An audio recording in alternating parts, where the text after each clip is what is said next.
OCD और depression के लिए आज एक बार फिर से अद्भुत टिप्स आपकी खिदमत में हाजिर है। वो टिप्स क्या है? आपने बचपन में या आप भी टीवी सीरियल एक देखा होगा, विक्रम बेताल की कहानी।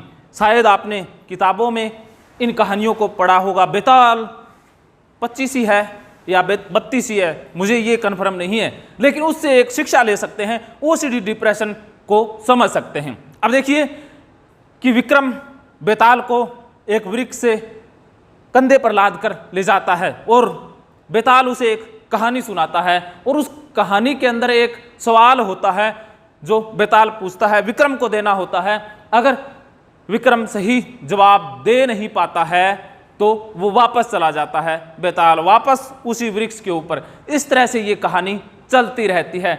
ऐसा ही ओसीडी करता है, ऐसा ही डिप्रेशन करता है कि ओसीडी डिप्रेशन एक सवाल बार बार पूछता रहता है। अगर आपसे पूछता है कि ये गंदगी है, अगर आप कह देते हो यस गंदगी है, तो आपको हाथ धुला करके ओसीडी वहीं पर उलझा लेता है। डिप्रेशन कहता रहता है बार बार यस फेलियर है, यस लोग खराब हैं, यहाँ कामयाबी के लायक कुछ है ही नहीं, सब कुछ बुरा ही बुरा है, कुछ भी अच्छा नहीं है। अगर आप मान लेते हो यस, तो आप डिप्रेशन के चक्कर में गिर जाते हो। तो विक्रम फंस गया था बेताल से, उसी प्रकार लोग फंस जाते हैं ओसीडी और डिप्रेशन में।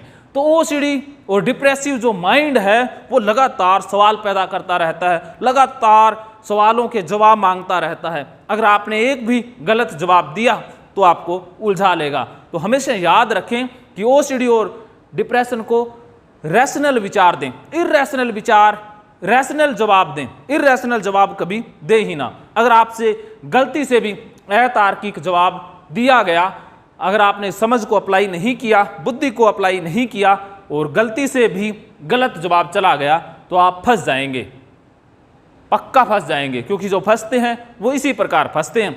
अगर ये विक्रम बेताल वाली बात खाने में बैठ गई तो बल्ले बल्ले नहीं बैठी तो थल्ले थल्ले, फिर भी थल्ले थल्ले को बल्ले बल्ले में बदलने के लिए आप ऑनलाइन ऑफलाइन साइको गुरु टीम से बात कर सकते हैं। अगर आप ऑनलाइन ऑफलाइन साइको गुरु टीम से बात करते हैं तो थल्ले थल्ले को बल्ले बल्ले में बदलना हमारी जिम्मेवारी है।